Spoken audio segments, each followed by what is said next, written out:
2017 ഫെബ്രുവരി 17 രാത്രിയിൽ നടന്ന കൊട്ടേഷൻ ബലാത്സംഗം നാടറിഞ്ഞത് പിറ്റേന്ന് പകലാണ്. വാഹനത്തിൽ നഗരം ചുറ്റിയുള്ള ലൈംഗികാക്രമണം അറിഞ്ഞപ്പോൾ നാട് നടുങ്ങിയതാണ്. എല്ലാത്തിനെയും സൂത്രധാരൻ മലയാള സിനിമയിലെ സൂപ്പർ താരമെന്ന വിവരം പുറത്തുവന്നപ്പോൾ വീണ്ടും നാട് നടുങ്ങി. പിന്നീട് മലയാള സിനിമാ ലോകം പീഡകനൊപ്പവും അവൾക്കൊപ്പവും എന്ന രണ്ടായി. WCC ഉണ്ടായി, Hema കമ്മീഷനുണ്ടായി.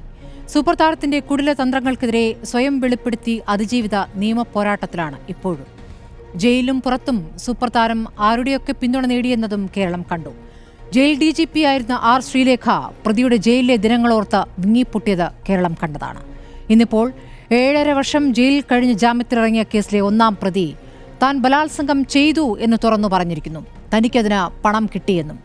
Report TVയുടെ sting ഓപ്പറേഷനിൽ pulse Suni പറഞ്ഞ കാര്യങ്ങളുടെ നിജസ്ഥിതി അറിയേണ്ടേ? എന്താണ് ഇനി അന്വേഷണ സംഘത്തിന്റെ നീക്കം? ഇനിയും നടിക്കണോ എന്നതാണ് ചോദ്യം.